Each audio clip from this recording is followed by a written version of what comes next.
No wonder people were spending so much money on this game. I would put countless quarters into this Just if to I see got that. to see that at the end. Yeah, and also Yeah. they said that they never got any blowback from like people saying like how it was corrupting the youth or anything. Like they just never had any blowback about the. Nobody could get there. No one get there. Yeah. Yeah.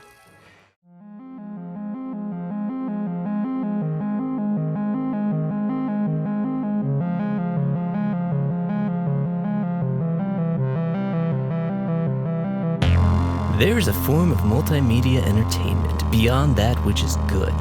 These games are as vast in number as they are terrible. They dwell in the dark recesses of history, unearthed from the pits of the bargain bin. These are the games of horror. This is Garbage Game Night. Welcome to Garbage Game Night, the podcast where we find something on the bottom of a review list and bravely venture forth into the unknown and see if we don't learn something along the way, like that there's a secret garden inside all of us. But we've got a special setup tonight. I'm calling it Garbage Game Night Viral Edition, not because it'll become popular, but because we are semi-quarantined.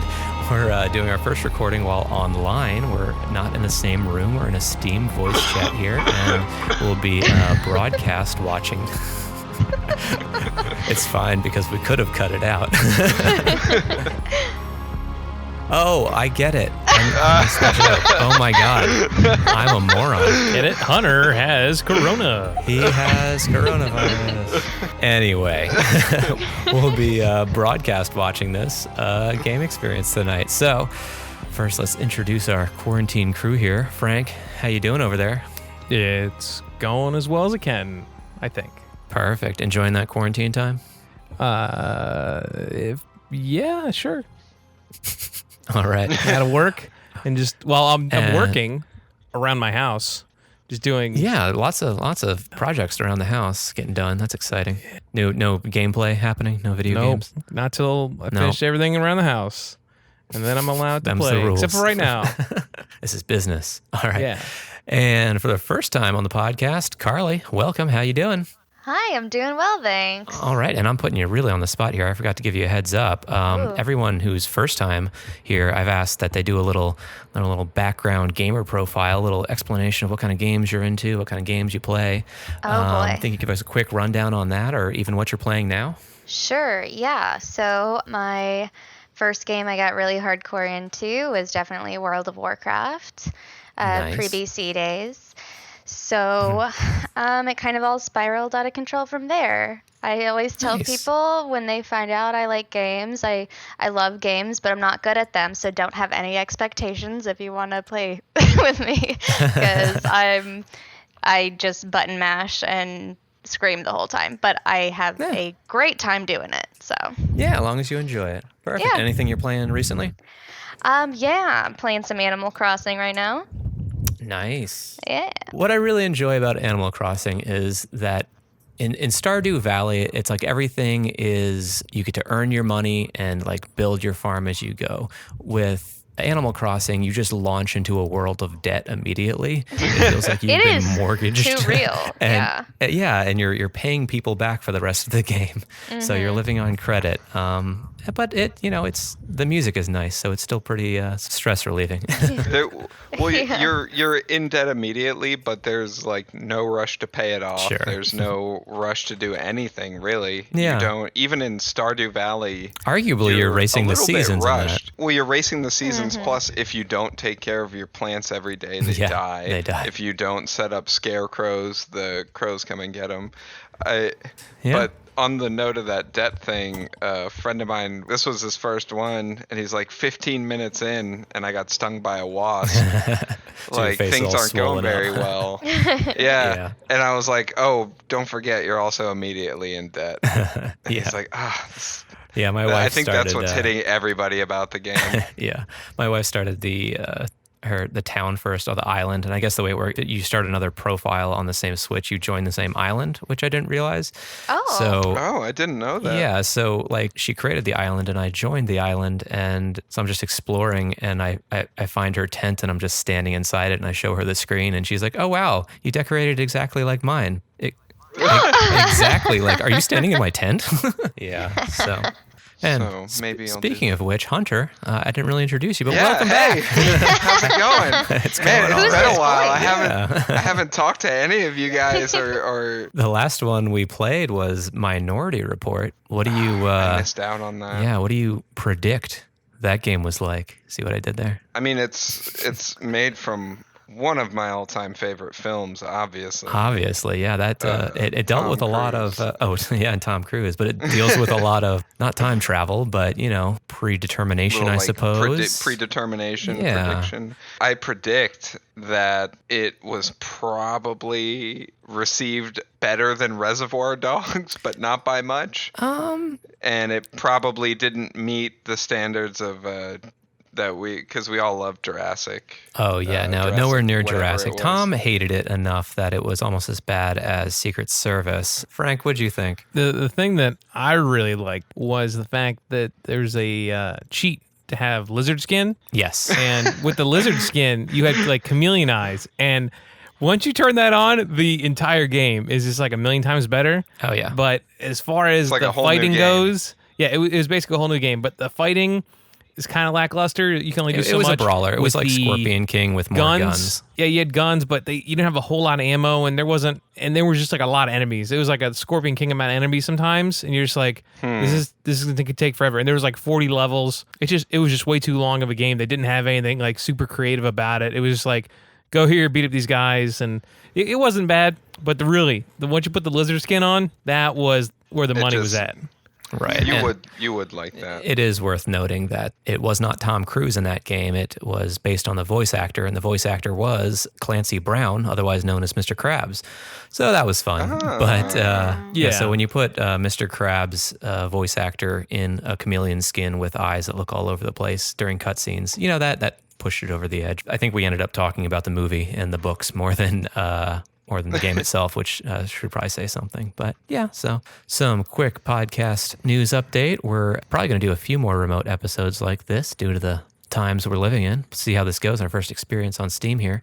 And that's probably all right. Steam has at least a couple games, I'm sure, somewhere in their library that we can play. But make sure to check out our website and share the podcast with your friends and family if you're enjoying it. Or if you hate it, you can share it with them too. It'll be a good prank. It'll get us more listens. All right. So since we're doing a Steam broadcast here, someone's got to play this game. And it's not me, because I've got fancy words to say. So to determine the player, we will have to have a contest to determine whom among us is the bravest, who understands what it means to be adventurous. So I've asked everyone here to make a case for a video game character who fits the bill and why. So whoever presents the best answer that they understand, bravery and daring, they'll be playing the game for us this evening. Oh my. Yeah, so any volunteers to step up to the plate, and being a volunteer may get you extra points. I don't know. I'm surprised Frank isn't jumping at that. Okay, I'll go Frank. first. All right. I was gonna see. I didn't want to like copy anybody's, because I was thinking of a couple different characters. All right. But obviously the one you have to go with is Nathan Drake from Uncharted. Yeah. See, Hunter, one. I was giving you a shot. You could've- Okay, so Nathan Drake. Can you use any other word to describe Nathan Drake besides adventurer? He's just always getting into trouble. Handsome. He's always in the middle of something, and he's very handsome. Dashing. Always has the girl debonair. chasing him.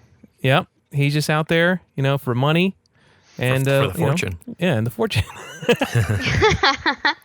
Exactly. All right. It's compelling. All right, so much like every homework assignment in school, I decided to do it wrong. And I was thinking more along the lines of like what makes an adventure, like somebody who is thrown into whatever world the game is. Sure, that makes them brave and daring. becomes sure. an adventurer. Yeah, becomes an adventurer because of it, or they're thrown in and they never take to it, but you still play the game. So the games that I just recently I finished Horizon Zero Dawn, and before that, many years ago, I finished the whole Dead Space series, and I was kind of thinking about both of those games. Ooh. And you look at Isaac Clarke Right. of Dead Space gets thrown into this situation, but he never becomes an adventurer. He's an engineer, he's slow, and he's just trying to get out of the situation. Sure. He's trying, like, doing whatever he can to get away from the situation. Yep. And then you have someone like Aloy, or Nathan Drake was going to be my other. Nathan Drake, Lara Croft. They don't take the first chance that they have to get out of it. Interesting. You know, they continue on with the adventure. They grow because of it. Aloy, she goes from just like a normal hunter to this master hunter, and she learns, and you kind of craft the way she learns, whether she leans more towards like brains or brawn or heart is like a small side thing. But she grows in herself. She grows through the tribe that she's in, like, because she's immediately at the beginning of the game, she's like kicked out of the tribe for being different, and then by the end of the game, spoiler, she becomes practically like worshipped by them. I didn't pick one specific person, and teacher's gonna be like, yeah, you get like a B+, but you didn't really, maybe a C. Didn't follow the instructions, but okay. You didn't all right. pick one person, but point taken. You know, so that's my point. All right. Noted. And Carley. All right. Those were excellent examples, but let me paint you a picture here. Oh, wow. Okay. All right. You're on your own. Life's hard. You've got your life established, but you decide to go out on your own into uncharted territory. Oh, no. I know what this is going to be. You don't know. All right. You find yourself on a deserted island. You're given a couple small things to start your life off with. A tent. Sure. Maybe a shovel. I think you have to make the shovel. Yeah. Oh. Yeah, start Wait, shaking you don't know some what I'm trees. talking about. Oh, All right. Minecraft? Animal Crossing. It's Animal Crossing. I came into this podcast really last minute. I did not get the assignment ahead of time. That's what I'm playing right now. And you know what? In its own way, it's a little adventurous. Okay? No, that's a good answer. A little bit. Yeah. To put your life into Tom Nook's hands. It's true though. Yeah. Like, Yeah. would you? I don't know Chris, him. would you go into debt to move to a deserted island Abandon and live in your a tent entire life until to go live on an and then you're like, oh, how am I going to catch these fish? I better pick up some twigs from this tree. Oh, I got stung by a wasp. Yeah. Now what do I got to do? Yeah. Like, whatever your character's name is, well, you know, call him like Animal Crossing guy. That dude's an adventurer. Yeah.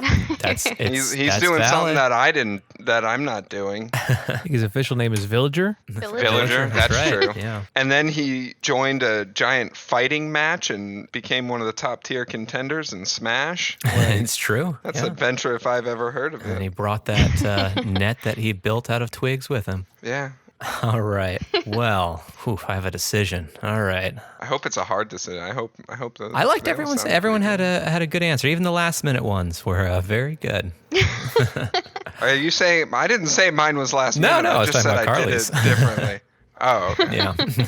All right. Well, tonight we are playing a game completely unlike anything we have ever done on Garbage Game Night. It's a staple in video game history. It has had 73 versions of it released of this single game. It will very likely be the oldest game that we will ever play on this podcast. It is the 1983 coin-op arcade game, Dragon's Lair. Dragons. Wow. I feel like I've heard the name, but Once you see it, you'll know it. Oh, Frank knows Okay. it. So this is the Attract video, they call it, which is the trailer for this coin-op game. Oh.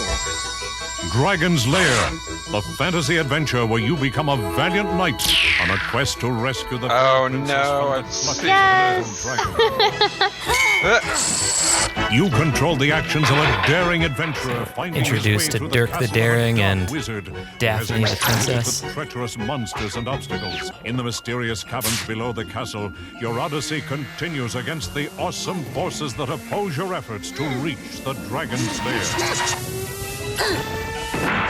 Lead on, adventurer. Your quest awaits. All right, so that's Dragon's so Lair. ready for this. Does anyone recognize it now that they've seen it? Frank, it sounded like you'd seen this before. Yeah, I've seen it. You're familiar, well, all as right. you said, it's been out for a very long time. 1983. And actually, I think it may have been. They put it. I think it was in Stranger Things season 2. You are right on the I think they nose. played it in the Episode arcade there, 1 yeah. of season 2, Stranger Things, so called Yeah. Mad Max. Yeah, they're playing it in the arcade. And there's still some arcades that have it down here. Oh, I think yeah? I've been to 2 or 3 that have had it, and I've never played it personally, just because I've watched like videos of playthroughs of it. Yeah. It's just like I don't know. I'm not gonna waste quarters on that. But if it was Well, here one of we those are. places where you play, like unlimited, Not on that Yeah. garbage. yeah. But when now you're not wasting quarters, you're just playing it. I'm all down for that. All right. Well, yes, from the back of the box, or actually this is from the Steam overview, which is a amalgamation of descriptions that the game has had. The description is: you control the actions of a daring adventurer finding your way through the castle of a dark wizard who has enchanted it with treacherous monsters and obstacles. Dragon's Lair is a fully animated classic arcade game from legendary animator Don Bluth. You'll make your way through the castle, wield your sword against some strange creatures, and ultimately rescue Princess Daphne. So, Frank, you said, you've seen this before. You're familiar with it. Carley or Hunter, you feel like you've seen this before? Does it look familiar? It looks familiar. Yeah. Yeah, I've seen the artwork for sure, Right. and I'm interested in finding out if so you said it's fully animated, so the game looks like what we just watched. Yes. Yeah. And we just not watched a like, trailer for how- it, and that wasn't cutscenes. That's the gameplay, which That's is gameplay interesting, and footage. we'll Okay, get into that's- it. Yeah. Yeah, and just to be- because if this game is that old, you kind of figure you're going to be looking more at like 8-bit. Right. Yeah, and we'll kind get of into the stuff, technology of it because it's something else. And just to be clear, this version that we're playing is the Steam 2013 version that was Greenlight release for Dragon's Lair. There are so many versions of it, and many of them are extremely poorly reviewed, including the 2006 version of this, which was called Dragon's Lair HD, which is what this is based on. So just to clarify why it is on a garbage game list, but we'll get into that some more a little bit later. Just So the important question is this the best version that we can play? this absolutely or is are the you best once version. again No, this is the giving best us version that's out there. a garbage version for garbage game night? Well, let's see. Hunter, I think you did an excellent job describing what it makes as to be an adventurer. And if you give that to a teacher, they'd probably give you a B-, but you won me over, Hunter. So I'm going to send you this game I here. appreciate this. I'm so excited. It was last minute for all of us because I mean you gave us. I gave it to you guys really late. Yeah. Some of you later than others, though. True. I would like an A for effort, I think.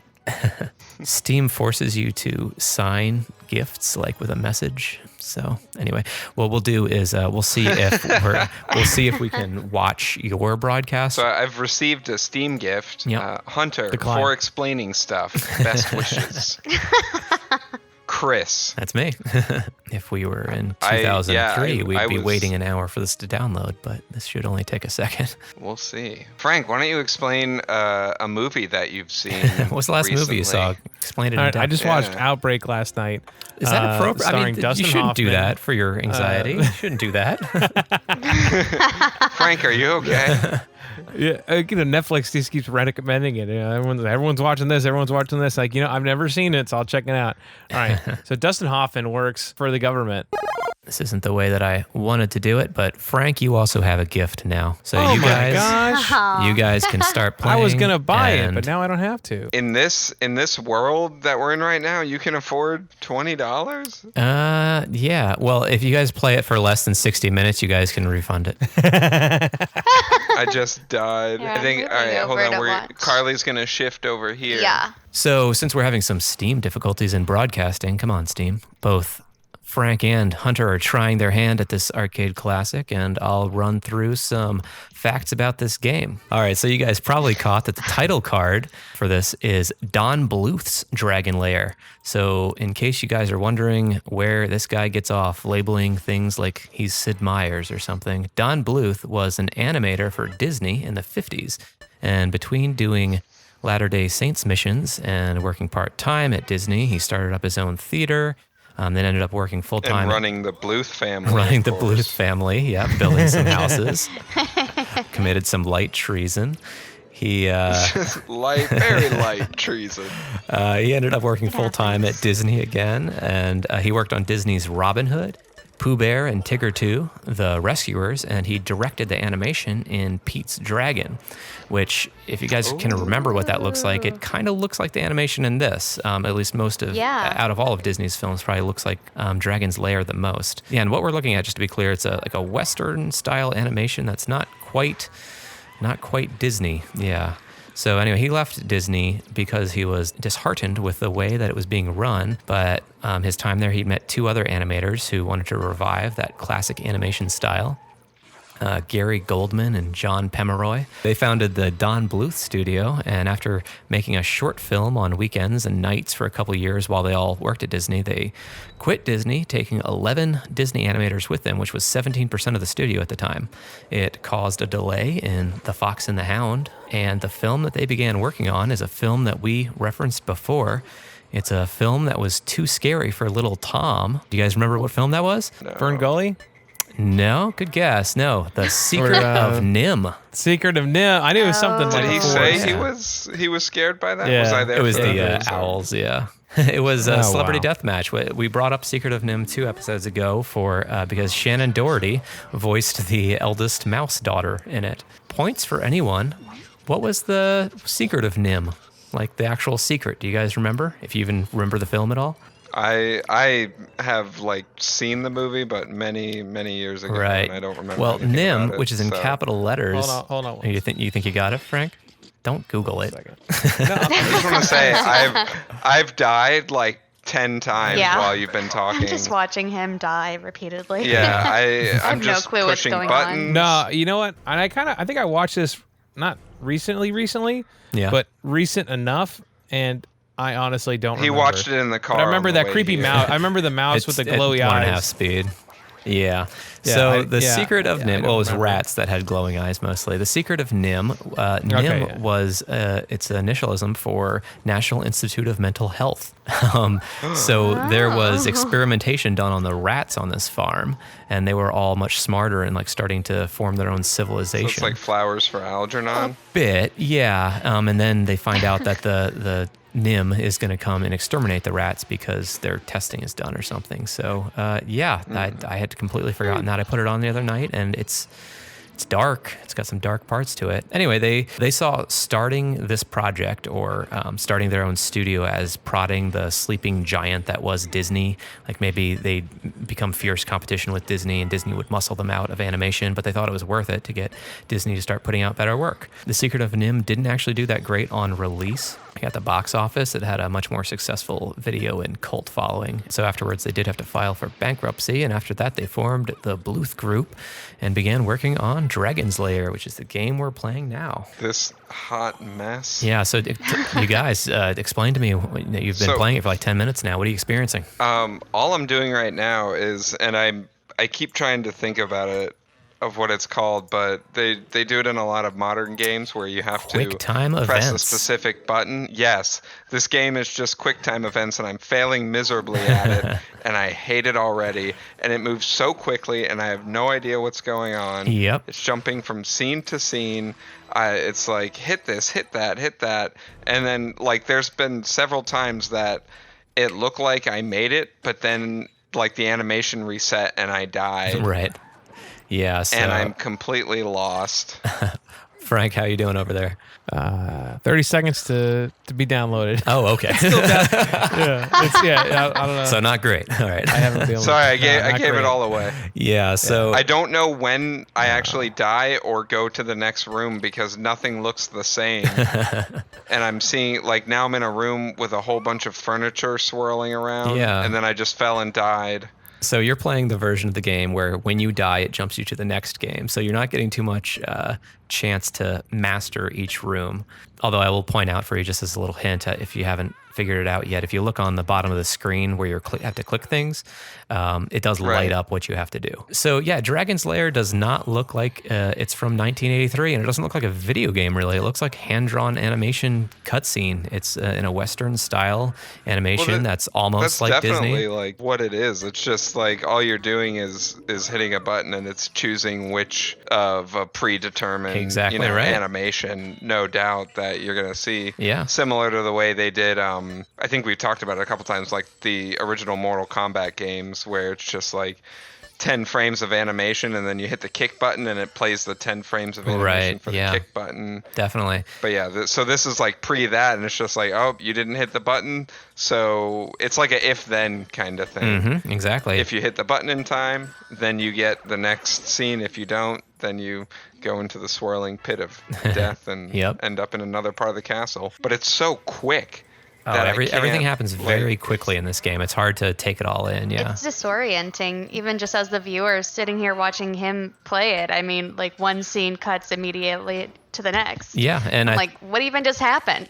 Yeah, on one hand, you could put that into like, well, they had to hand animate all this, so it's not like they were doing extra scenes. It's the style of gameplay also. So a guy by the name of Rick Dyer, president of Advanced Microsystems, wanted to create a text game that integrated graphics in some way. His pitch was using like still images and narration and create like an adventure kind of game. It kind of repeatedly failed to get picked up until he saw the film The Secret of Nim in theaters and realized what they needed was a quality animation to go with it. So he linked up with the Bluth Group to do the artwork. But the question is, how would you get these visuals into an arcade in 1983? Because like you said, everything you'd expect to be 8-bit, and everything was 8-bit. Well, there's a cat on my lap right now. Okay. Well, This is clearly Joe Bluth's idea. Right. It's so bad. So what you had to do was you had to utilize that dated technology that has not made a comeback in the way that vinyls have. It's laser discs, the 12-inch DVD-looking things. This was not actually the first Laserdisc-based arcade game, but they were the first to do it big in North America. Rick Dyer had seen another game called Astron Belt at an arcade show use this tech. Yeah, I'm like progressing, but my strategy now completely ruins the game because I just focus on the arrows and I'm not watching any of the any of the animation. That was also the animation is good. I enjoy it. Like, it was cool to watch at first, but I'm like, if I'm gonna actually play through this game and try to get through more than 2 scenes, you stare at the arrows and look at what you have to do. It becomes like a game of bop it. Yes, yeah. So that brings up a good point. What you guys are looking at, the interface that shows you the arrows, and it gives you a little highlight about what command you have to put into advance. It's either up, down, left, right, or sword. You got 5 inputs that your character is continuously facing, and you have to put in one of those things to successfully continue. That was not in the arcade version. They had no heads-up interface and really no indication of, aside from the animation, of what they had to do.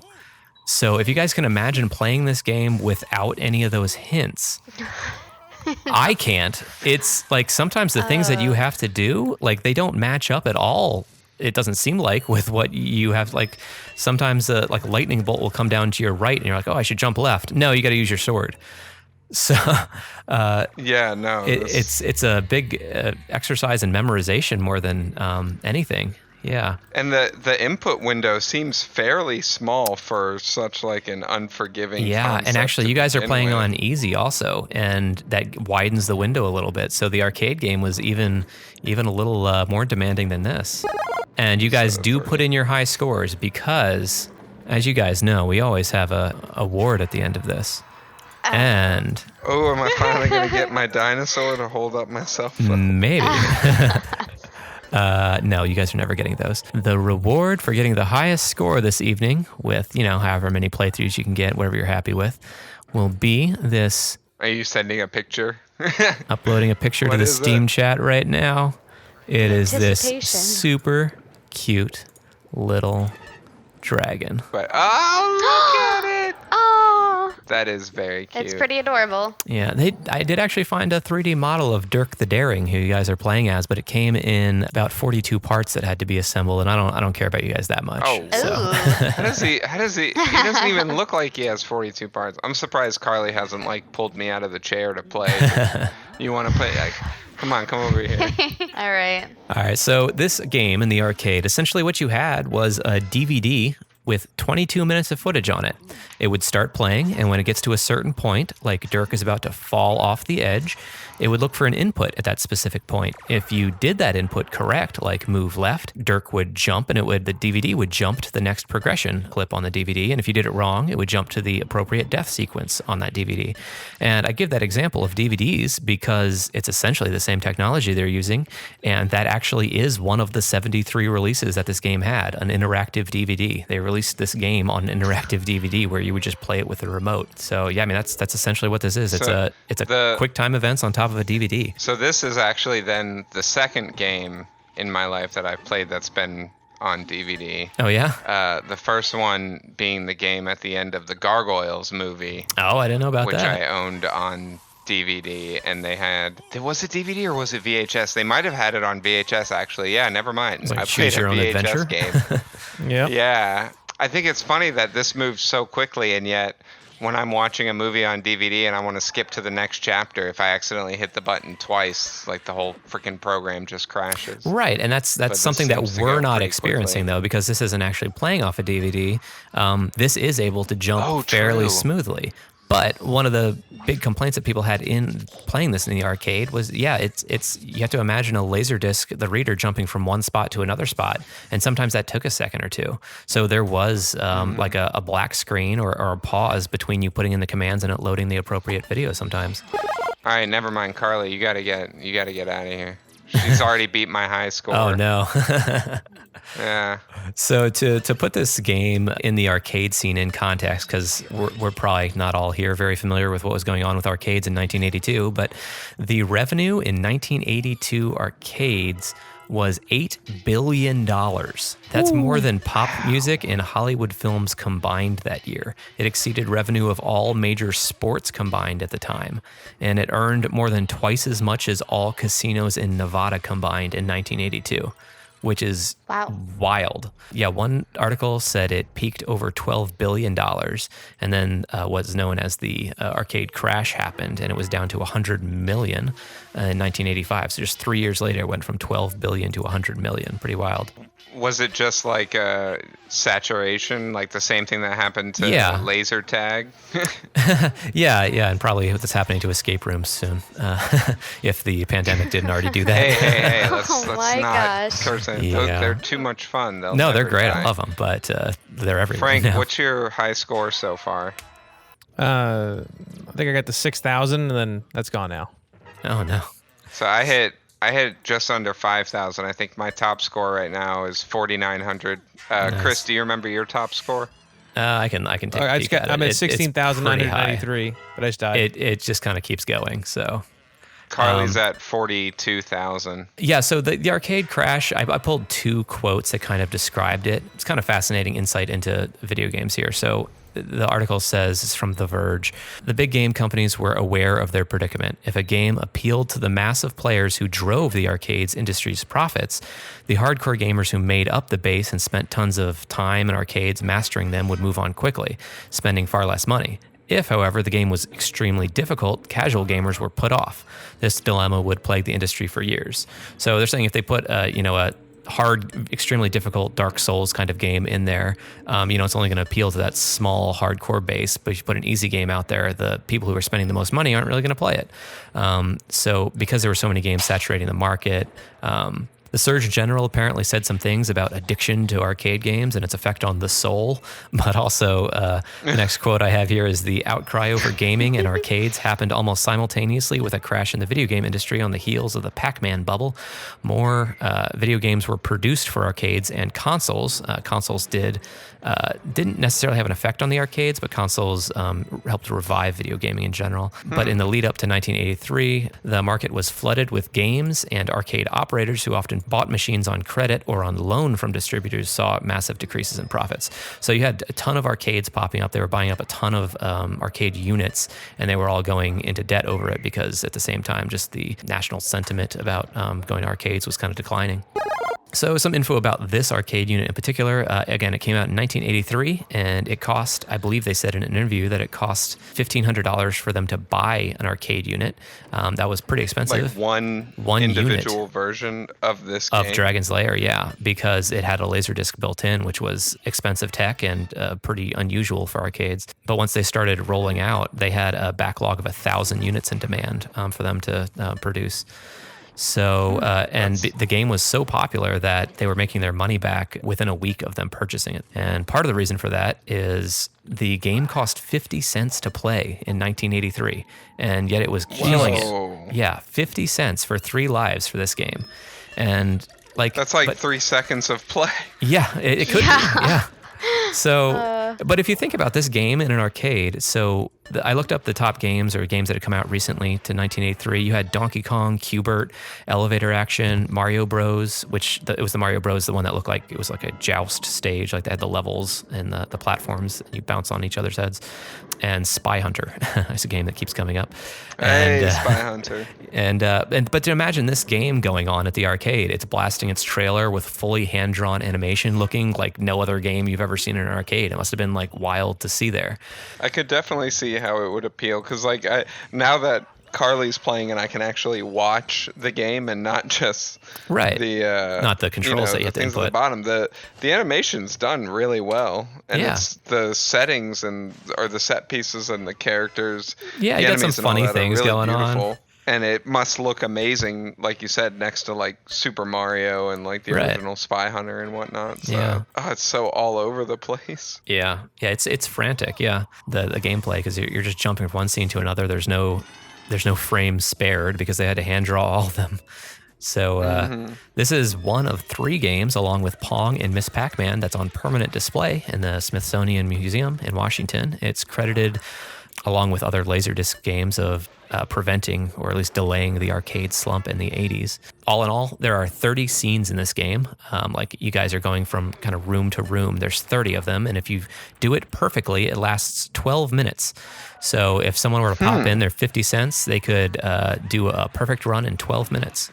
Some negatives about it: some of the Laserdisc players that shipped with this, especially the original version of this game, the gas lasers had a life of about 650 hours. So you couldn't run this machine for a month straight. It would just break down. Also, this version that we're looking at here is the HD version, and it's been restored. The game, as originally shipped in an arcade unit, you were viewing it in what was essentially 336 by 240 resolution, which is close to VHS. Very, very low quality compared to what we're looking at. But still, really impressive just stylistically compared to those other arcade games. It really was more of an exercise in memorization than anything. It's like doing DDR to off-brand Disney, But so I'm doing the scene where the ball is chasing you. The marble, yeah. Do you know which one I'm talking about? Yeah.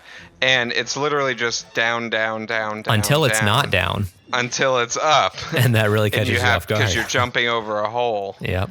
But it seems to change the amount of downs before the up. It might. I think. I've tried to count them out, and I got pretty good at it. Set? I think it's the same. Yeah. I don't think anything is changed. It's always one longer changed. than you think.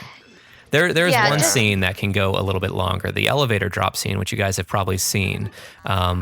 It's okay if you miss the first platform. You can jump onto the second platform, but very often you can drop through I think it's up to 9 layers of elevators, and you can choose whichever one to get off that you want. Yeah, so that's the only one that has some difference to it. But yeah, if you imagine, you imagine playing this at the arcade. I kind of think of it like it was DDR. You want to be that kid at the arcade who could play through all 12 minutes of it straight and beat it.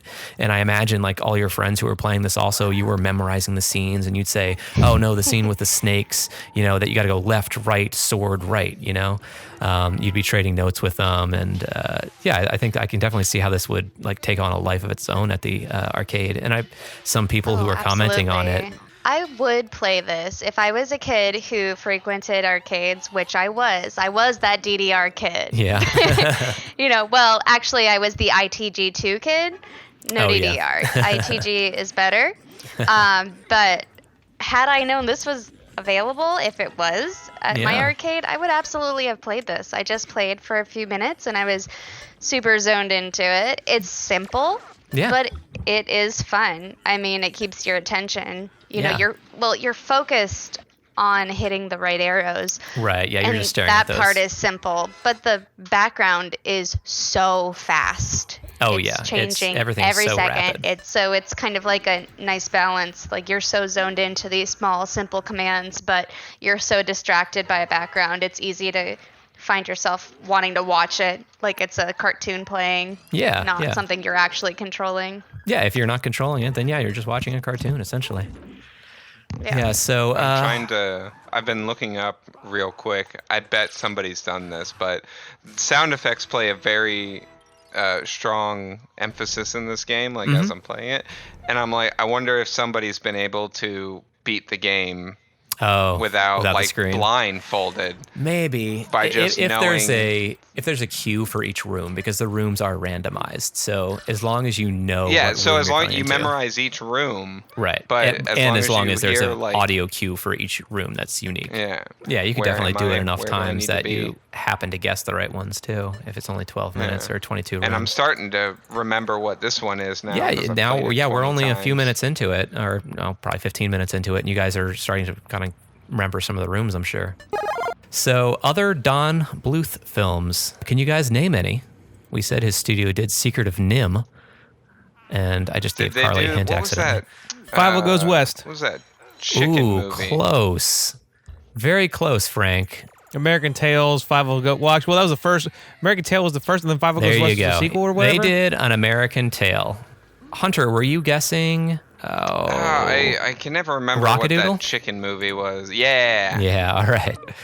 Good job, Was because that I not forgot one? about that. No, you are correct. That also is. Oh wow. Yeah. That was totally. All right, so did not think that was yeah, gonna be right. their next one after Dragon's Lair was An American Tale, or after Secret of Nim at least, was An American Tale. So Spielberg saw Secret of Nim and loved it.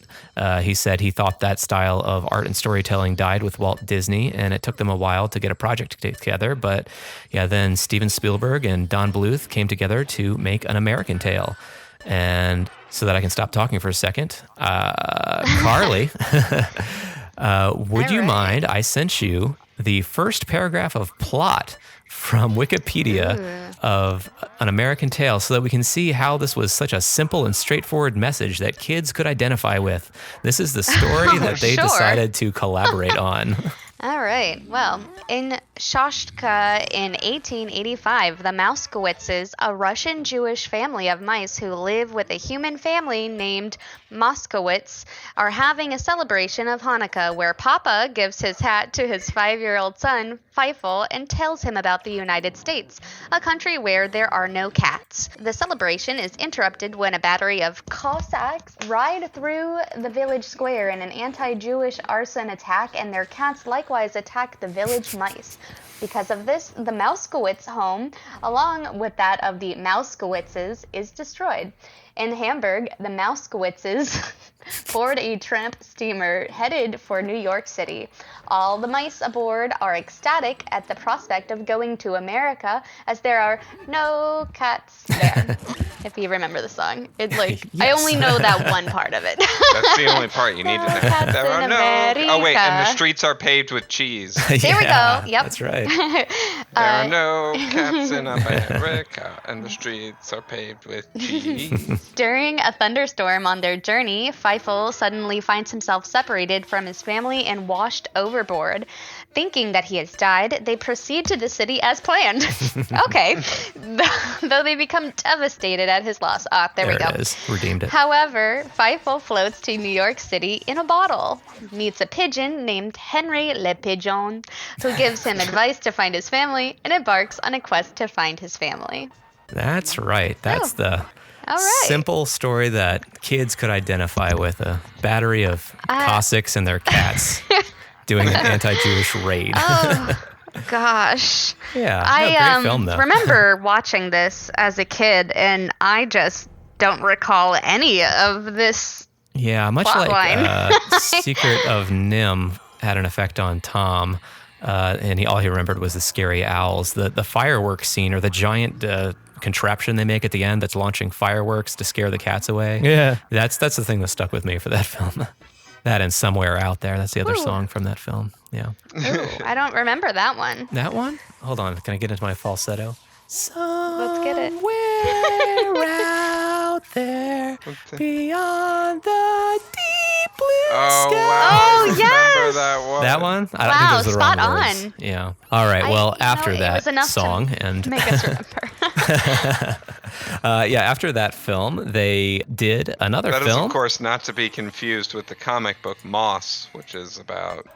Yes, the actually. Holocaust, but So, with cats fun and fact mice. on that, he was going to sue Spielberg for putting out this film because he was almost done with his graphic novel and felt it infringed on his. But instead, what he decided to do was release it in 2 parts. So he released the first part before An American Tail came out, and then released the second half, which he wasn't done with later. So he beat them to press with a story about Jewish mice. Yeah.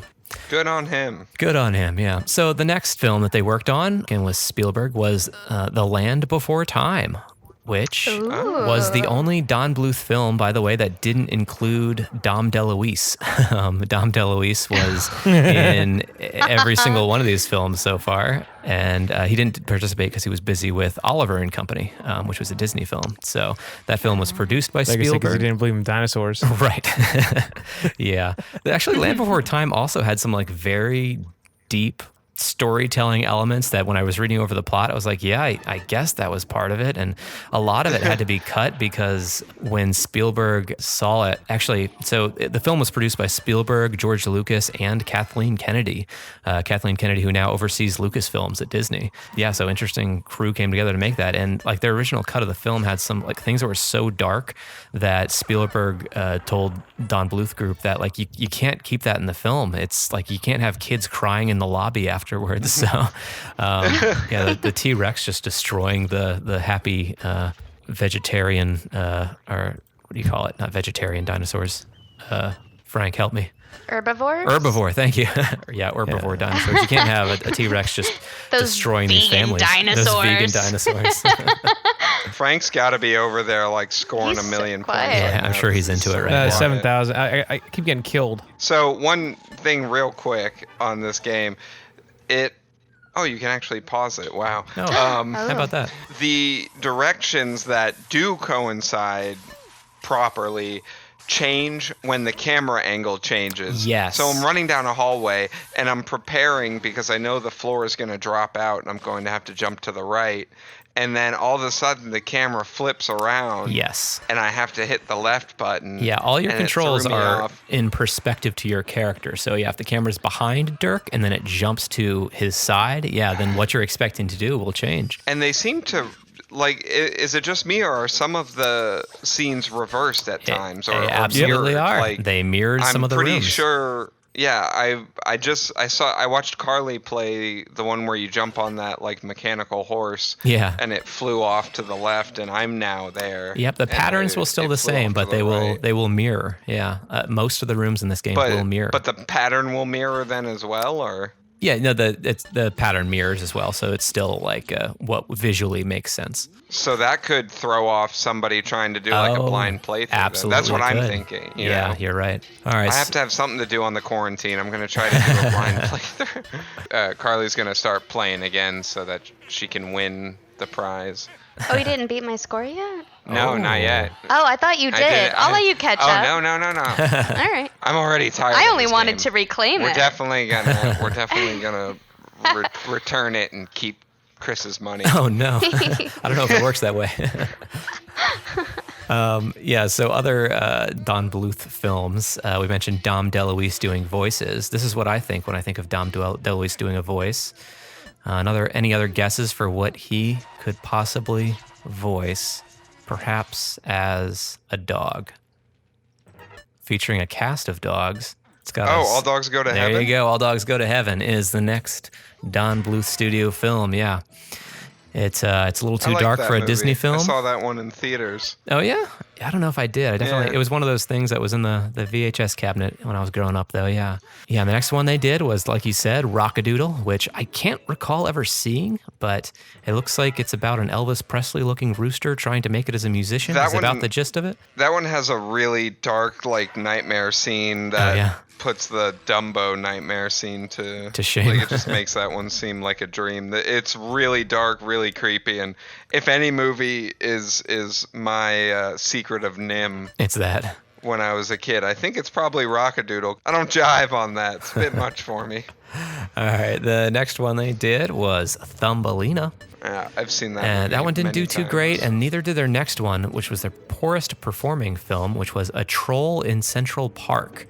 A film that earned $71,000 in the box office. And it's... I do remember that one. You remember that one? Yeah, it's like apparently pretty musical based compared to the rest of his films. After that, he went on to work with Fox Animation Studios and produced and directed. By the way, I keep referring to it as like the Don Bluth group, but Gary Goldman and John Pomeroy, who I mentioned earlier, they've been with him almost every step of the way. So it was this group of animators.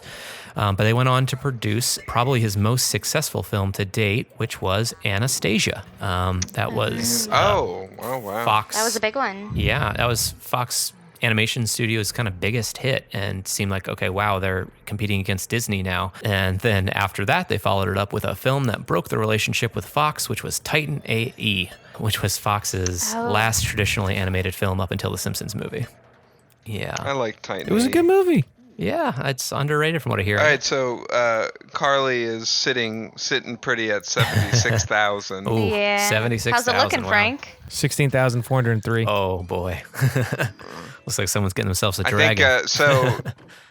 We've developed some strategies. One, I think you do it better than I do, but the basic strategy is just to keep the cursor on the sword. Yeah, keep Yeah. it in And the middle. then quickly move up and down, left and right. But I can't fathom how anybody with any less than like $100 and a whole day to spend at the arcade could get anywhere in this without that little like little thing at the interface. bottom. I assume it's the same as the way we're playing it, where if you hit it too soon or if you hit the wrong one, then it kills you. Yep.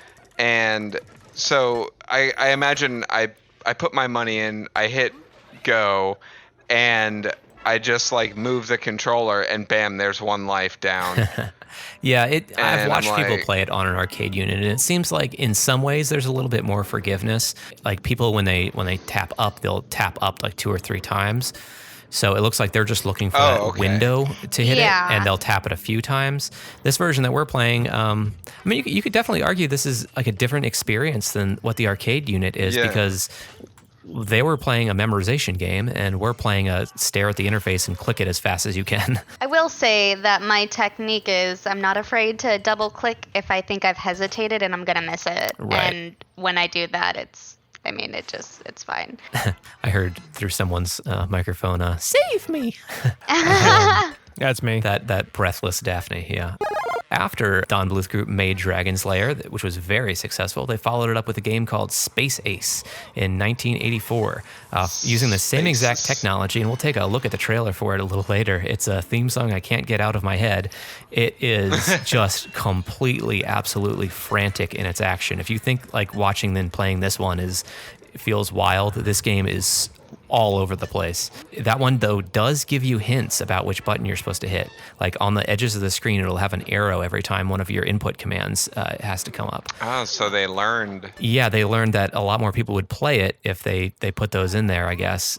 So it's a lot more polished overall, and Steam does have it remastered in a bundle. If you guys really dig this look, you can check it out. And after Space Ace, they did Dragon's Lair 2.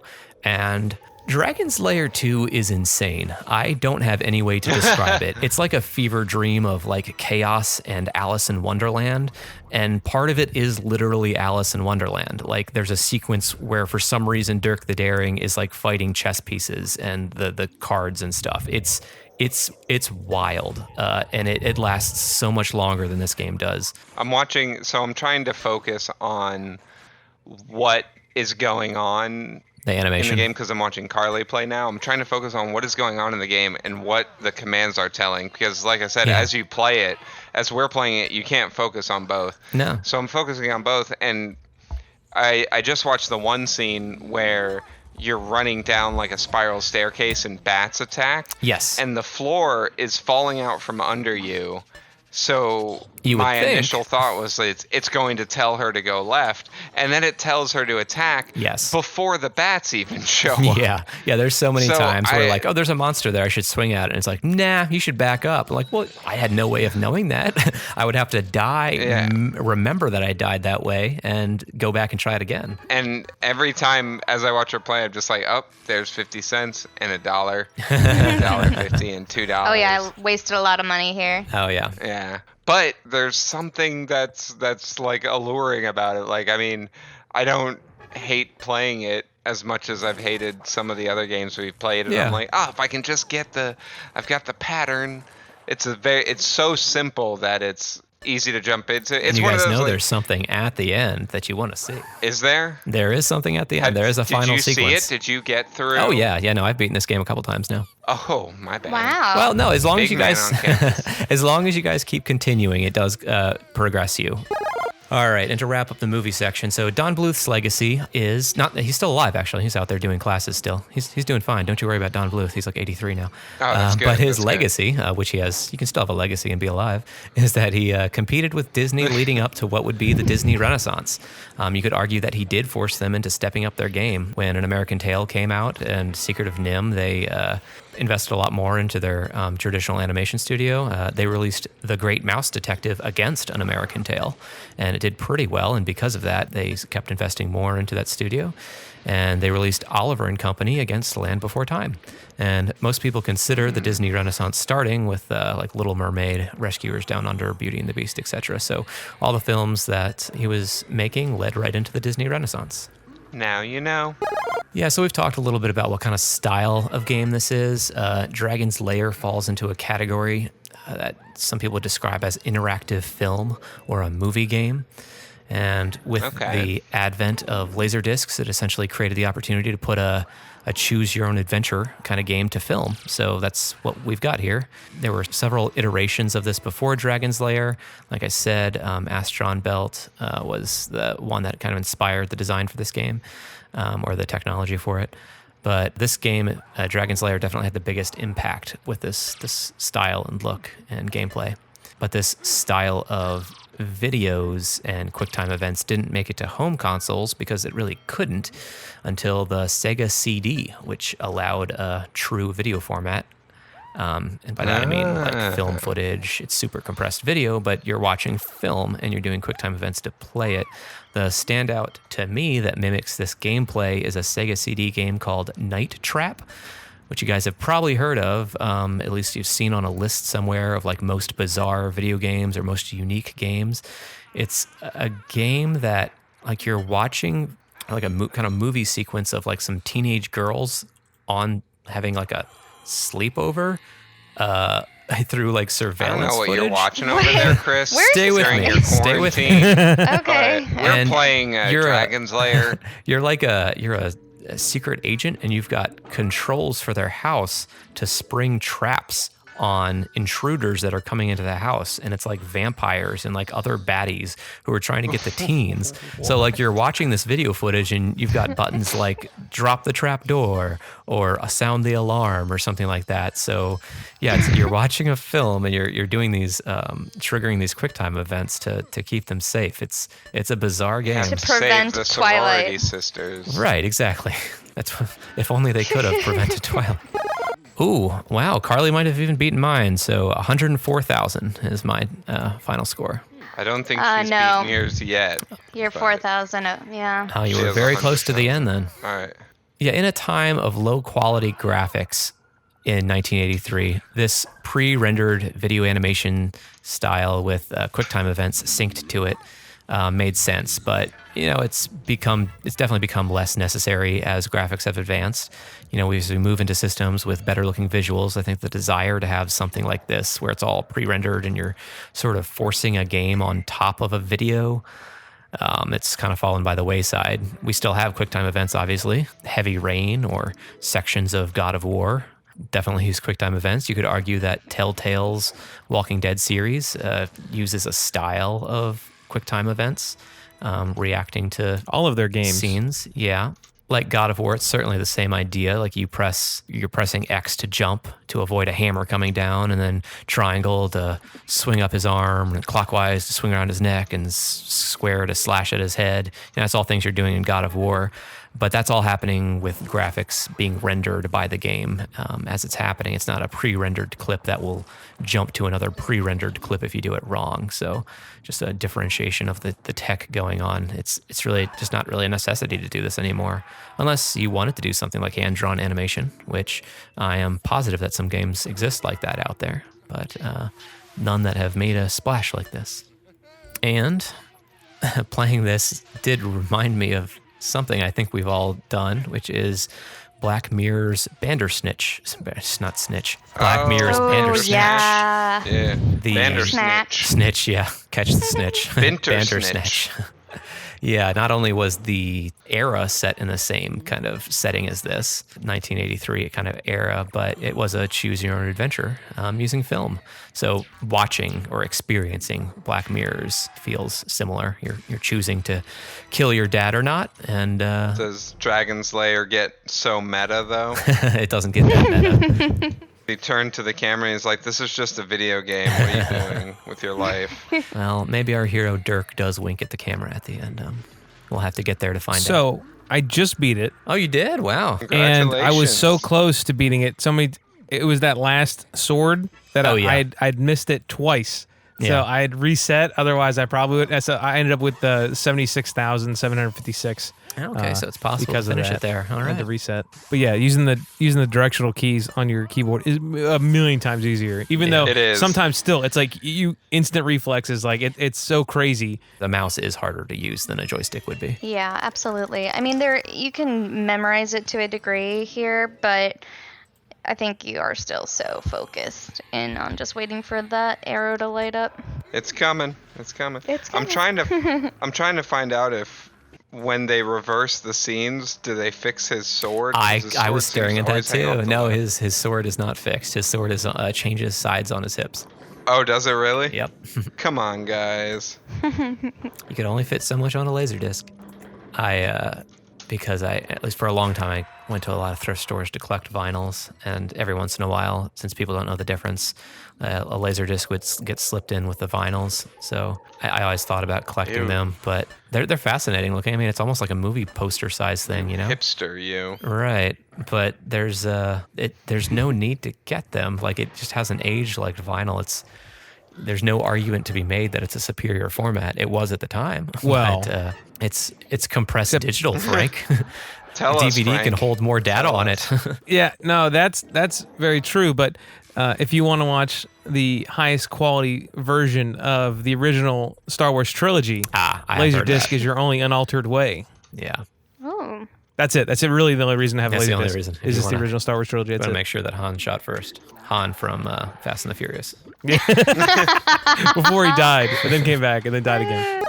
Hunter is What do you think? Is he almost climbing there? up there. He's All at right. 45,000. We'll see if he can now. make it this He's got a time, so ways you to guys go. can experience. Yeah, but then he has to do the end sequence, which he's not tried before. Yeah, and when you have to replay it, it really sucks because there's some parts that are just long, so you're waiting to do something you can't because you have to just sit there and wait. Yeah. He's focused in now. He's ready to take the prize. I'm got the- so focused. Heard a lot about the Dragon's Lair. There is a dragon in this game. The dragon's name is one of the best dragon names I've ever heard. I don't think they actually say it in the game, but the dragon's name is Singe. Singe. Yeah, there's a couple. The death animations in the game are actually one of the highlights, in my opinion.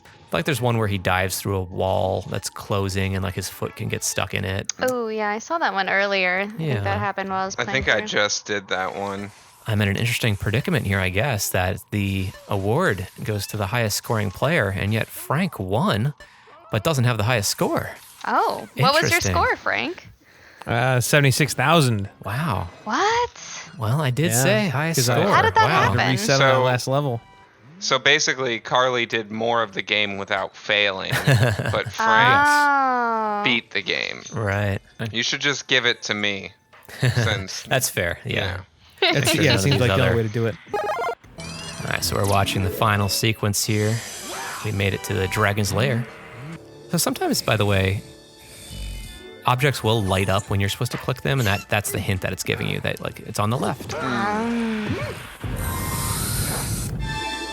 Please save me. So there's Daphne's She physique. has very perky pointy. nipples. I heard. You figured she'd just cut herself out of that glass thing, you know? Yeah. No wonder people were spending so much money on this game.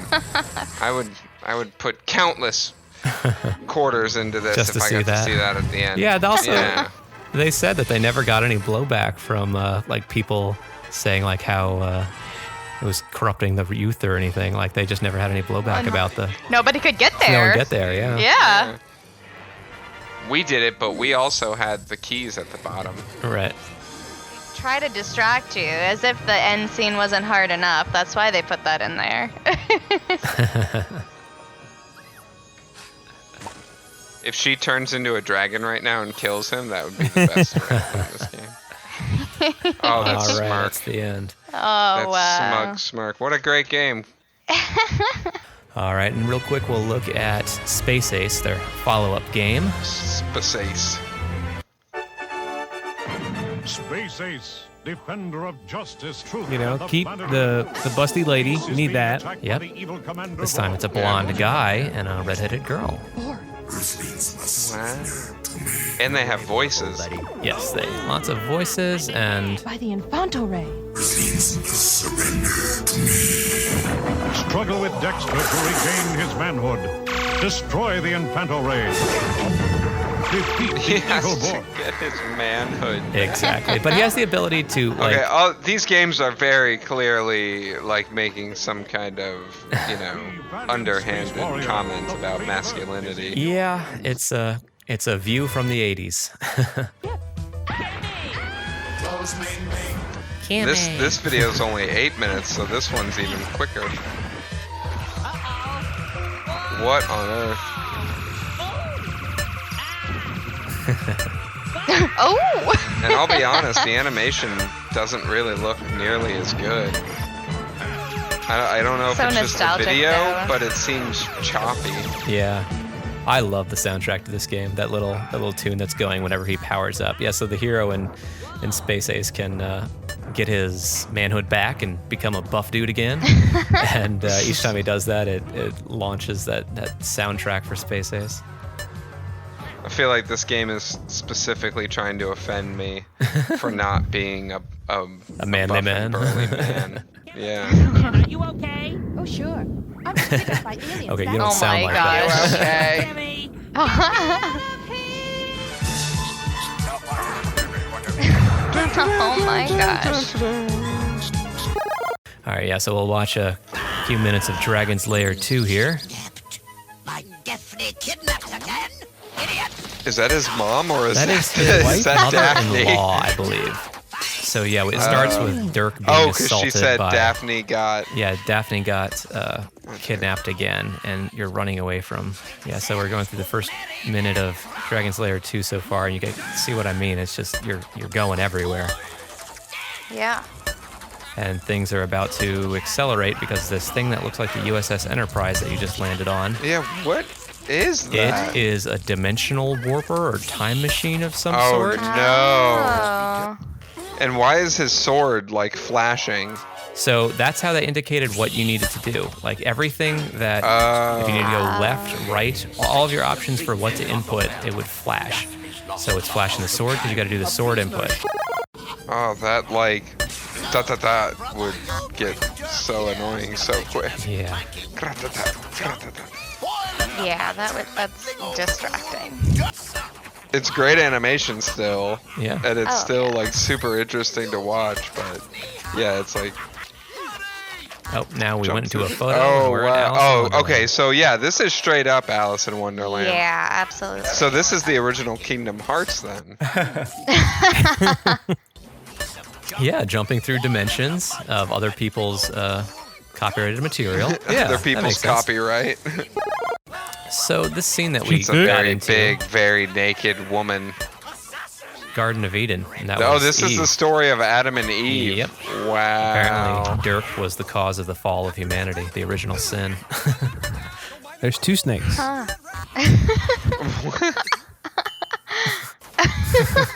And now there's a cherub just trying to right stop on us her. from giving the apple to Eve. And now Eden has fallen. This is not subtle at all. There was a Dumbo in there, I'm pretty sure. I was just going to say, was that Dumbo? Yeah. All right, and he warped over to another sequence where Beethoven is composing. Not realistically, though, just like he's flying through the roof on his piano and there's a lightning storm. And for some reason, No, that's how it happens. injured. He thinks that she dies. And, Does she have her same nipples? Yes. Did you jump already? 850? I feel like Frank was there like 10 You minutes ago. didn't see him earlier? You missed him. Oh, yeah, that's true. Yeah, they're That's not They were there. as, They're like back. a little bit less. They're a little more subtle. He does a Sleeping Beauty kiss on her and tries to wake her and thinks that she hasn't woken, and he's just sort of mindlessly whacking bats while he's all depressed. watching It's that pretty right funny. There's some good comedy moments. Congratulations, you are a winner. You are a winner, yeah. All right, so guys, Dragon's Lair. I keep saying guys. It's an inclusive guys and gals. How did Dragon's Lair live up to your expectations? What'd you think from seeing that original? They call it the Attract video, which would play on a loop at the arcade, and playing the experience, at least the experience that they could give us on Steam. What'd you guys think? This, I believe, is the first game we've played that immediately I was like, I'm not going to like this. As soon as I started playing, not just like the Attract video looked beautiful and Right. like the animation 'Cause you're was just watching awesome. it. And obviously that's just like the straight gameplay. So once you figure that out, it's like, okay, that's good. But like as soon as I started playing it, I was like, this is bad. This is terrible. I hate quick time events. I hate this. But then once like you figure out how to play it, and once we started developing strategies, talking strategies, and I'm actually probably going to spend my entire quarantine vacation trying to beat it now. Yeah. But I actually do think I'd like to go back and beat it, and I think that says a lot about, you know, games that we play on this podcast specifically, that it went in reverse, whereas like some games, Fast and Furious, where it was like, oh yeah, the first level's amazing because you're just driving around flipping cars and it just goes downhill from here. Right. This game started off like, what is this garbage? I don't want to play this. What am I going to do for the next 2 hours? By the end of it, I'm like, all right, I got to beat this. Right. Frank or Carly? Well, I don't know if I'll ever play this ever again. But you already beat it. So had you not, I already beat it. Yeah, Had it you was one not of those beat it. things where it was like, I was like, oh my god, I just, you know, because it really varies. Some of them you have a little bit of time to do the action. Other ones are like really quick, and it could be really frustrating because you can be kind of into a groove, and then all of a sudden either a level is mirrored, or you know, it's one of those fast, quick reactions, and it's very unforgiving. Which, I mean, you know, I get it. It was made in the arcade days. A lot of arcade things are very unforgiving, so it makes sense. Yeah, and but, it's hard to say. yeah, I was trying to gauge some people's reactions on their reviews, because some people did say like, I have the arcade unit, or I remember playing the arcade unit. Like I said, 73 versions of this game have been released, from versions like on NES, which in absolutely no way captured what this game is about, to the Steam version, which is using the original graphics. But it's hard to say if this is a lot easier or harder or different than the arcade version. It's hard to gauge that. So kind of all you have to go off is people's reactions to playing this version of the game. are you counting? I just looked it up real quick because you said Dragon's Lair NES, and I was like, what? How is that even? Yeah. Do they count this as one of the 73 versions? Because this is like a completely different game. Yeah. This is like, had I gone to the arcade knowing how like, oh, this is the art they use to sell games, and then this is what you normally get. This is what I expected. Sure. This, like, I'm watching a video now of NES Dragon's Lair, and this is like exactly what I expected that we would be playing tonight. Yeah. Oh, and wow. then of course we played what we played, and then this is like just a mess of hot garbage. It's very linear. He's chucking daggers at a dragon. Yeah, it looks like Pitfall. Yeah. Yeah. Significantly less interested in this one. Yeah, it's not QuickTime events. This It's should not have been the hand-drawn game animation. that we played. This is And we'll show Tom this game and then have him listen to this and rave he'll be about like, it. What? We loved it. This You is gotta so play good. it. So what you were speaking about, Hunter, the kind of the desire to keep going, I think a lot of it for me, I mentioned it has that arcade feel of like, there's an ending and I want to get to the ending. I want to see that ending and beat it. Say I beat this game myself. Yeah. Carley, any thoughts on expectations? And Yeah, I enjoyed it much more than I thought I was going to. When we first watched the little teaser, you know, I thought the animation was really cool. It was nostalgic and it was fun to watch, but it also felt really dizzying. Right. And upon first watching it, you can't really make sense of what you're doing. Right. Which, it definitely felt like that for the beginning part of the gameplay. But as I played it more, I really enjoyed it. And maybe that's the quarantine talking, but I would play it again to finish it, at least to say that I beat it. Yeah. And to watch the ending sequence, and then probably never touch it again. Yeah, that makes sense. but I had fun. Yeah. I really liked it. Yeah. So real quick, Yeah. I've glitched the game somehow. Oh no. Because while you guys are talking, I'm playing it. Right. And my score is at a steady 560,000. Oh no. And declining rapidly, but the screen is just frozen. I have no idea what's going on, but I just think this is funny. Oh, but yeah, you it got the started high off score. at like, I have the high score now, no. so I'd like to lay claim on the prize. Oh boy. Yikes. Anyhow. So the worst part that you guys experienced, what do you think is just the worst part about Dragon's Lair as we experienced it? It's hard to say because I feel like everything that I thought was the worst part was like, oh, it's not so bad once you like figure it out. I guess you could say that the worst part is probably the lack of intuitiveness off the bat. Yeah. And that you are like given nothing. Yeah. And you're just like, wait, what? And it goes so quick. But I feel like you overcome that. Mm-hmm. We overcame that fairly quickly. I mean, Frank beat the game in an hour from having never played it. Yeah. To that point. So that would be the worst thing for me, I think, is the lack of like intuitiveness off the bat. Yeah. Yeah. And kind of piggybacking off that, I think to me, while it makes the gameplay a lot easier and maybe more satisfying that you're beating some of these levels, they chose to put that interface on the bottom. So really, like we've mentioned, that you're pretty much just staring at the interface while you play. And that's not the highlight of this game. The highlight of the game is the hand-drawn animation. And if you're staring at the interface, you're not enjoying the hand-drawn animation. So kind of shooting himself in the foot with that. Yeah.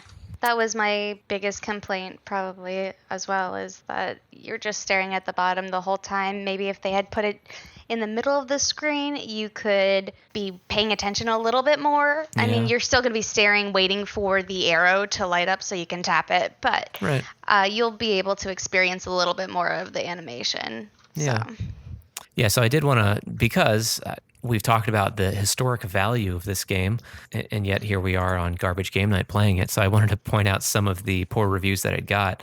Oh, first, if you guys want to guess what the Dragon's Lair HD, which, just to be clear, this is the 2006 Dragon's Lair HD release that this is based on. That's what the Metacritic scores we're looking at. But you guys want to put in your guesses for what that score is, that aggregate score from Metacritic. 0 out of 100. I think I'm going to say that it's probably got a solid 70. Okay. Not a bad I guess. was going to say 62. All right. And Frank? And I'm going to go with 50.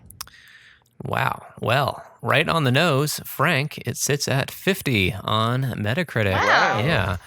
So some of the reviews, just some of the highlights of the reviews that it had here. PC Format, who gave it a 23, said, it looks lovely, but it plays like an out-of-tune banjo, thanks to its notorious trial and error gameplay. PC Game World said, the graphics, the sound, and especially the gameplay simply haven't withstood the passing years. Lobotomized bag lady wouldn't find this fun, so why would even the most casual PC gamer? Taking a harsh stab at bag ladies, I feel like. And Wow. I disagree Yeah. that. What did the bag lady ever do to her? I think it's. I think it has aged well. I don't know. That you don't see games that look like this, and yeah. Yeah, it has a unique look. I don't think that it's aged poorly. Yeah. No, not by any That means. wasn't very PC of them. No, Was no. not. Poor bag ladies. Yeah. Always Bag getting people. bagged on. Bag people. Bag people. Yeah. And Gamer 2.0 says, we'd rather view Dragon's Lair through the rose-colored glasses of reminiscence and leave the reality of its lame gameplay squarely behind us. So, I mean, maybe there is some truth to that. People have some really fond memories of this being in the arcade. And anytime that they try and bring it up, dredge it back up, much like we've discussed, like GoldenEye, trying to play it again, it's like, wow, that's not as good as I remember. But I mean, like, for a game where when you played it in the arcade, you know, you'd probably go through $10 in 5 minutes versus, I can pay $10 and beat it in an hour. Yeah. I don't know. I think it deserves a higher score. Yeah. Yeah, I think Absolutely. so. For a section called Someone Else's Treasure, I've got a few highly rated reviews here, and I'm just sent one to Frank. Actually, first, if Hunter, you want to jump in with your long review? Yeah. All right. Angel Swordman 4425 huge shout says, Dark Souls of the 80s, loved it. Which would be exactly my review. Yeah. So that's why I gave it to you. I thought Dark Souls of the agree. 80s, loved it. They're not wrong. I saw, you kept talking about Frank's long, and I'm looking at Carley's review now, and I get Wall of text. I have spoken too much during this recording, and Chris is trying to subtle messages. That's what it is. Censor me. He's trying to censor me. Carley, you want to do yours next? Sure. Brian Reynolds says, for anyone old enough to have frequented arcades in 1983, you'll undoubtedly remember the stir Dragon's Lair caused when it was released. I vividly recall seeing the local game with a second television monitor mounted atop the cabinet so that the crowds of people standing around could still see the game playing even from a distance. That was 30 years ago. Video games were so primitive back then that not only were characters limited in visual appeal and animation, but gameplay too was barely more than a joystick moving in 4 directions and tapping a button. In that context, Dragon's Lair soared above the rest with its genuine cartoon animation, and even the stilted mash buttons and learn patterns gameplay wasn't too off-putting. In 2013, however, Dragon's Lair has little to offer anyone who didn't fall in love with the game back then. The gameplay is only slightly more compelling than hitting the fast forward and skip buttons on your DVD player, and there's grade school fan fiction of King Arthur that's deeper than the plot put in motion here. The animation is very competent, and Princess Daphne is a riot of laughter with her breathless exclamations and anatomy that should be poking holes in her costume. Thankfully, there are options to make the game easier to play, from on-screen prompts to just watching all the sequences play automatically. There are, quote, achievements, quote, for playing the game in arcade hard mode, no audio or visual prompts, but that's strictly for the masochist. Yeah, and that's, you guys saw in the settings when you started a new game that it is possible to play in arcade mode, but it does remove the interface, so it doesn't tell you what you need to input. So, Hunter, if you're looking for a challenge... Yeah, no, I'm definitely going to do that. Sorry, I have some apples to pick and plant. Some trees to shake. Yeah. Most of the time, our reviews and Someone Else's Treasure is things we completely disagree with because they loved a game that we hated. But I think most of the reviews that I put together here are they're pretty accurate. I mean, they've got a good perspective, a lot of them, on how it was popular back in the day and how it's aged now. So anyway, Frank, what you got there? Those old people and their nostalgia. All right. This one was done by Dark and Done. All right. And there's some grammatical errors that I saw. I'm just going to read them with the grammatical errors because, why fluff it up? I just don't think I have the words to tell you how truly amazing this game is. Don't worry, guys. He has the words. I was always a fan of the Disney movies growing up. And when I found out that Don and his amazing animators were going to take a stab at making a video game, well, let's just say I had to check it out for myself. But where? Where else but Showbiz Pizza? And lo and behold, there it was, crowds all around, daring to take their turn in the crazy castle in hopes of treasure and one very hot babe. I, like the other snooks, took my kicks, but eventually figured out the correct sequences to actually beat the game. I recommend this game to anyone that, like myself, dig the nostalgia and wants to relive some awesome memories. Cheers. And then he goes on. 2 additions. The extra sections of this game cannot be beat. Often, I will run the movie just to let people who are not fortunate enough to beat the game be able to see the full game through and possibly Those pick up hints along the way. unfortunate few. Not to mention, They just start playing a YouTube video. It's like, why are we watching this? Can we do something else? yeah, not to mention that you will always get a conversation about it at you home parties. Seems like those of us that grew up with arcades regularly available to us, and then in parentheses, my generation, no offense to others, end parentheses, Whoa. still find I'm these offended. old games very much worth it. It's Boomers. You know, in my day, diarrhea was a death sentence. It's like, oh, that's so cool. So, oh man, too bad I didn't get to grow up playing this Don Bluth game. What would I have done? In my day, touching a doorknob was a death sentence. Too real. What a world. So, final part of our podcast here is to give it the Garbage Valley rating score. So I realize I never introduced this very well, so to give it a proper introduction, the Garbage Valley score, it goes from 0 to 10, and that's normally how you would score a game, but you can also score it in the negatives up to -10. If you imagine the scoring system as being a U-shaped curve as it gets higher, gets all the way up to +10 or -10, it's increasing in enjoyment. -10 movie is like Sharknado, for example. You're absolutely going to enjoy it, but it's not good. +10 game would be like your Portal 2s, your Zeldas, and a game that's just absolutely not worth anyone's time is a 0. Secret Service. So, you guys, what do you think? Is it a good game? Is it a bad game? And then how much enjoyment did you get out of it? It's a I would tough one. say that for a garbage score, I would say like a -5 maybe. All right. It was fun. I don't know that it's for everybody. I think it might be too simple for some people that they'll lose interest in it. Yeah.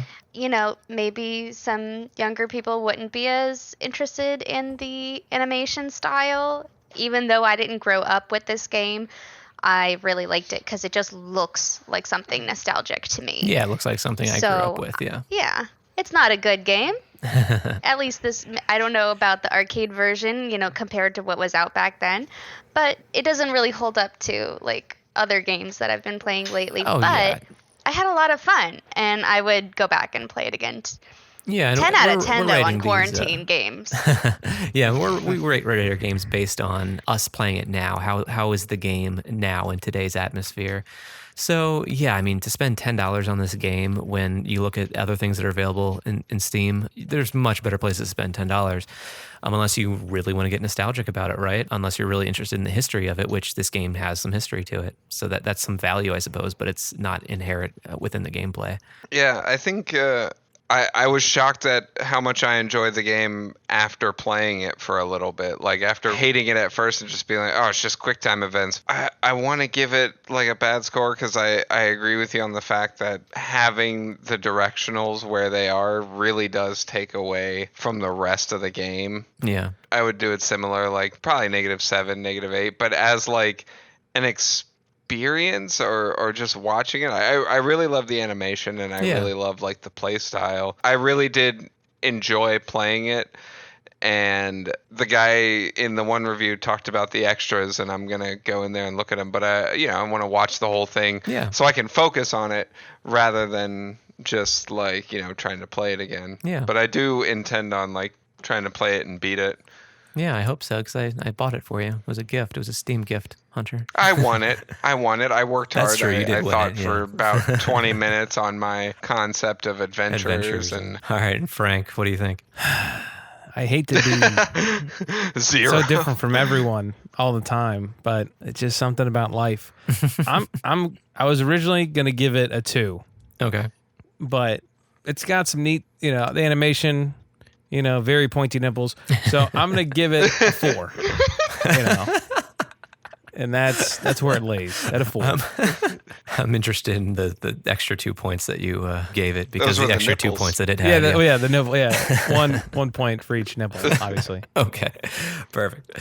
Yeah, I think, I struggle between calling it a bad game. Like, we rate these like us playing it in 2020, and it doesn't stand up to other games coming out in 2020, that's for sure. Like, as far as experience you can get out of it, but there's a ton of history in that, but I think maybe I'm giving it extra points points for the sake of its legacy that we talked about this evening, and I'll give it I think probably like a -6. I think as a package, like there's the interviews that it comes with are pretty interesting if you're interested in the history, so that does lend itself more to the enjoyment of learning about this game. I want to learn how to draw Dirk. Yeah, that's in there too. That was an extra. It's cool. I love watching like a master animator draw his characters like that, and it's cool.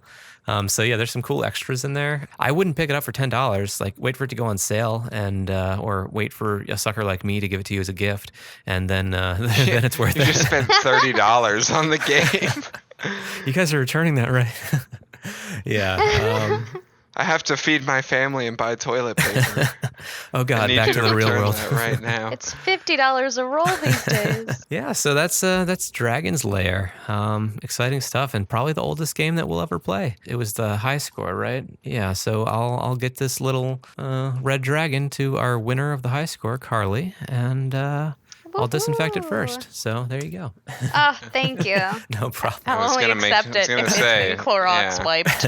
So Carley and I have been social distancing as the best we can, but we had some stuff that we had to give to people for birthdays and whatnot, and we've been going over to people's houses and sanitizing the stuff, laying it on their patio with a sanitized like napkin next to it, knocking on the door, and then running away. Oh boy! Basically playing like the Corona version of Ding Dong Ditch. And we've had to do that like 2 or 3 times, and it's always funny. So. Yeah, I feel like your post about maybe you'll be next. We did consider doing it to you as well. Oh, really? I saw Matea's post the other day about the search for toilet paper. We got you if you need some. We have I think we ended up finding some, and we've given a few rolls away. But great. We keep you've got rolls to spare. Big spender. Square to spare. Square to spare. We keep ours in a cabinet in our garage, and I've been keeping the garage door open because I'm home all the time, and I'm like running the 3D printer out there and like working out there and stuff. When I say working, I'm like trying to fix our lawnmower, and I've made things exponentially worse. But like, it's not good if gasoline's leaking out your spark plug hole. So, but I keep leaving the garage door open, and Matea's freaking out because like UPS will come and deliver, and like they sometimes will think they're doing a nice thing by dropping the package in the garage, but Matea's like, that's where the toilet paper is. They'll take the toilet paper. It's a hot commodity right now. Yeah, they see the toilet paper. Also now, when we run out, we know where to restock. Yeah, so I gotta lock my garage now. Speaking of fixing lawnmowers, one time I poured chlorine into a lawnmower's gas tank on accident. On accident? Wait, how do you accidentally do on that? accident? You don't leave your gasoline next to your chlorine? Okay, so I'm my least favorite subject of life in general is cars. I don't know anything about cars. I don't know anything about like machinery. Yeah. I'm no good with it. Magic machines that go. That's fine. And I was very young, and my dad had a ride-on lawnmower, and he was like, yeah, just mow the lawn. You're probably going to run out of gas. There's a gas can in the garage where he keeps the toilet paper. And so I went in there, and I saw a gas can. The only thing that was different about this gas can and every other gas can that I've seen was that it was yellow. So I just figured, oh, he's got a yellow gas can. So I picked it up. I fill the tank. I do about like 5 minutes of lawn mowing, and white smoke starts billowing from the lawnmower. And so I turn it off, and I run inside, and I'm like, hey, Dad, I think there's something wrong. And he very quickly figured out what it was, and I think I ruined the lawnmower, and he had to like get it. Yeah, that would probably destroy all the gaskets. Yeah. Wow. I made it. Yeah. I made his lawnmower exponentially worse by pouring chlorine into the gas tank. Wow. But you learned a valuable lesson. Yeah. Right? I guess that's the bad. lesson. Is yellow red signifying good? Was it actually like a gas can? That sounds like that's on him. It was a gas can. Wow. Like it was absolute. So no, we had a pool growing up, and the chlorine always came in a big plastic yellow can. Oh, okay. You had to take it down to the pool store and get it filled up, or you could exchange it for an already full one. Yeah, it kind of looks like a gas can. No. It does not look like a gas can. To somebody who doesn't know cars, it's close enough to a gas can. It's a can. It's liquid that makes the thing go. Yeah, and it worked for 5 minutes, you know? Yeah. Perfect. So if you ever need to mow, you Run only out need when you 5 only more need- minutes. Yeah. You only need 5 more You've only got minutes. one You stretch destroy left. a lawnmower. All clips in this podcast were used in compliance with the U.S. Copyright Fair Use Exemption for criticism and commentary. Garbage Game Night makes no claims to ownership over any games played and has no affiliation with any developer or publishing company. For additional references on cited articles and quotes, check our episode-related blog at garbagegamenight.com. Or if you have a comment about the game we reviewed or have a suggestion, drop us a line.